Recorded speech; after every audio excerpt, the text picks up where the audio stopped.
கர்த்தருக்கு ஸ்தோத்திரம். உங்களோடு பேச சில நிமிடம். பிதாவே உங்களுக்கு நன்றி, உங்களோடு பேசுங்கப்பா. இயேசுவின் நாமத்தில் நல்ல பிதா. அருமையானவர்களே, ஒரு அருமையான ஒரு வசனத்தை உங்களுக்கு இன்றைக்கு நான் சொல்ல ஏவப்பட்டேன். ரோமர் 4வது அதிகாரத்தில் 17வது வசனத்தை வாசிக்க கேட்போம். அநேக ஜாதிகளுக்கு உன்னை தகப்பனாக ஏற்படுத்தினேன் என்று எழுதியிருக்கிறபடி அவன்தான் விசுவாசித்தவருமாய் மரித்தோரை உயிர்ப்பித்து இல்லாதவைகளை இருக்கிறவைகளைப்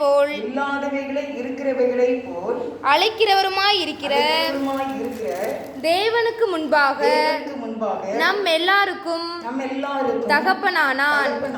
அருமையானவர்களே, இந்த ஆபிரகாமை பற்றி சில வார்த்தைகள். ஆபிரகாம் குழந்தை இல்லாமல் இருந்தாங்க. தேவன் வாக்கு பண்ணினார். 25 ஆண்டுகள் கழித்து அது நிறைவேறிச்சு.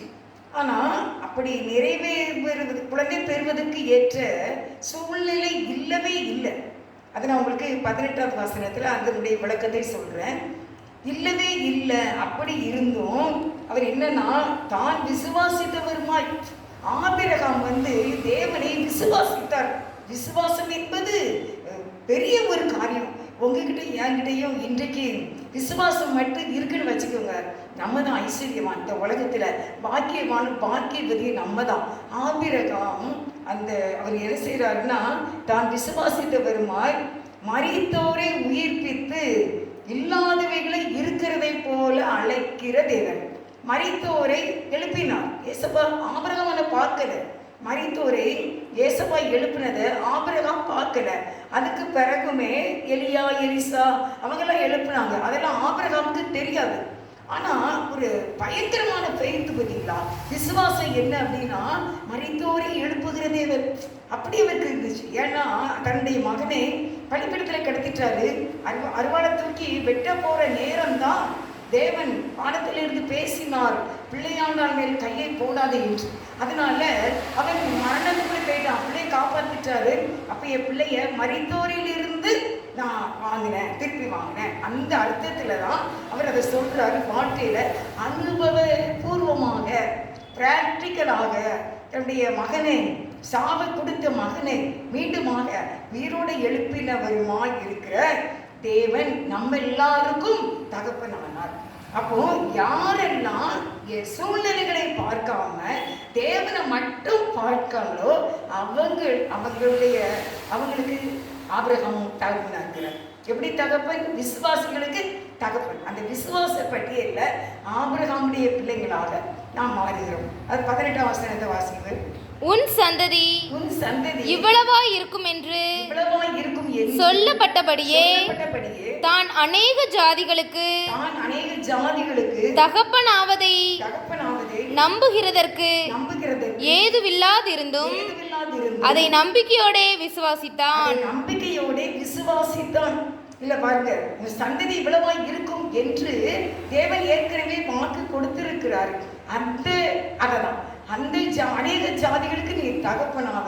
ஆனால் அப்படி சொல்லுவதற்கு ஏதும் இல்லை. என்னுடைய மனைவி சாராளை பார்க்கின்றார். அவங்க இப்போ நான் எப்படி வயசாகி இருக்கேன், இதை விட மேலாக வயதானவங்களாங்க. 99 வயதுல ஆபிரகாமுக்கு 100 வயதிலே அவர்கள் குழந்தை பெற்றார்கள்.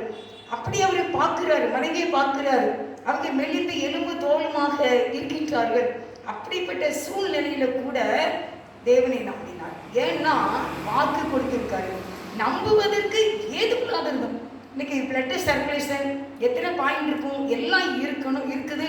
உடம்பு நல்லா ஹெல்த்தாக இருக்குது, கர்ப்பமே நல்லா இருக்குது, எல்லாமே நல்லா இருக்குது அப்படின்னு சொல்லி குழந்தை பெற்றுருவாங்கன்னு நினைப்போம். ஆனால் அப்படிலாம் எதுவுமே இல்லாமல் அந்த கர்ப்பமே செத்து போய்ட்டுன்னு சொல்கிறார் ஒரு இடத்துல.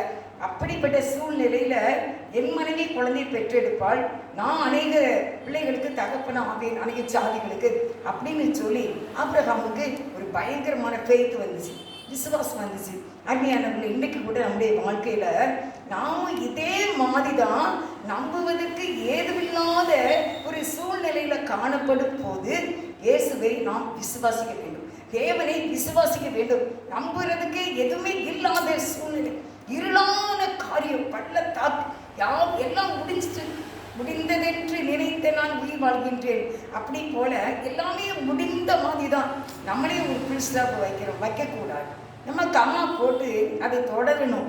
எதுக்கு அப்படின்னு நான் ஆண்டவர்கிட்ட கேட்டேன். எப்படிப்பா அந்த இருளான சூழ்நிலையில முடியவே முடியாது என்ற கட்டத்தில் நாங்கள் உங்களை நம்பணுமே அப்படின்னு கேட்கும்போது, மீகா 2வது அதிகாரம் 13வது வசனம் அதில் என்ன சொல்லியிருக்கு அப்படின்னா, தடைகளை நீக்கி போடுகிறவர். மீகா 2:13. தடைகளை நீக்கி போடுகிறவர் அவர்களுக்கு முன்பாக நடந்து போகிறார்.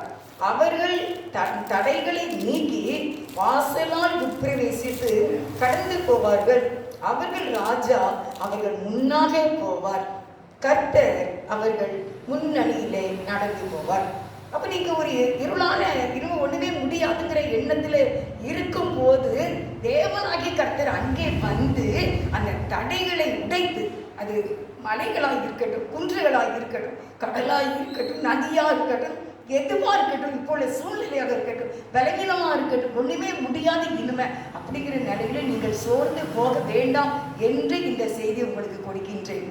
ஏனென்றால் நம்ம அவிசுவாசமா இருந்தாலும் தடைகளை நீக்கி போடுகிறவர் நமக்கு முன்னால் நடந்து போகும்போது தடைகள் டக்கு டக்கு டக்கு டக்குன்னு உடைக்கப்பட்டு நம்ம இயேசு பின்னால போய் நாம் அந்த நல்ல வாழ்க்கையை, அந்த நல்ல ஆசீர்வாதத்தை என்னுடைய பெரிதான கிருபையினால நாம் சுதந்திரிப்போம்.